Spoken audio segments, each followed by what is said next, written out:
Hello, I'm Karen Tait, editor of French Property News, and I'm here at the French Property Exhibition, and I'm talking with Matt Noble of MEPN Surveyors. So, obviously, you perform a lot of surveys across France. What mistakes do you find people are making when they're buying older homes? Their probably biggest mistake is underestimating the cost of renovation work versus the cost of buying something renovated already. It's a long, drawn out process finding contractors, funding the works is often higher than anticipated. And is it more expensive in France than in the UK, or is it similar? It depends who you use. If you use smaller contractors, they're probably on a par.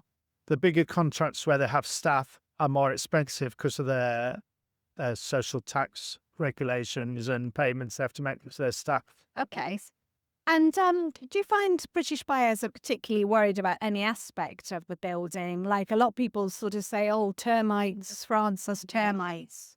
Termites is one issue that people do get concerned about. I mean, it is part covered in the diagnostic reports anyway, but we look for signs of other insects that might eat wood as well as termites, such as carpenter ants, etc. But asbestos being the other big issue that people had with French property. But it's not always a problem, the asbestos or the termites. No, because I mean, the majority of the asbestos used is fibre cement boards where the asbestos material is bound up within the fabric itself, so it's safe unless you start drilling. And it's not a particularly common problem in France. They use it as roofing board, significant, quite a lot of times, just simply because of the time it was a useful material. But so you do come across it fairly regularly, but not all the time, no. And you mentioned the diagnostic surveys. These are a series of surveys that vendors supply.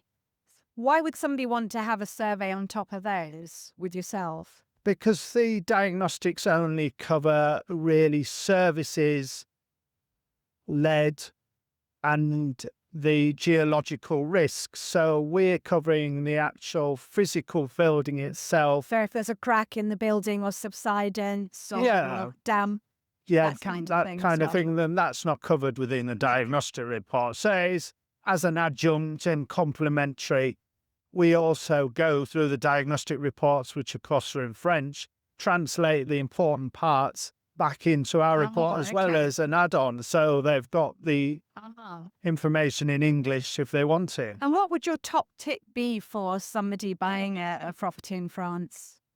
Don't buy something too large, too rural, or with too much land, because you'll be continually having to go out and cut the grass properly. Yes, and absolutely. the services aren't handy. And cleaning all those rooms. Yes.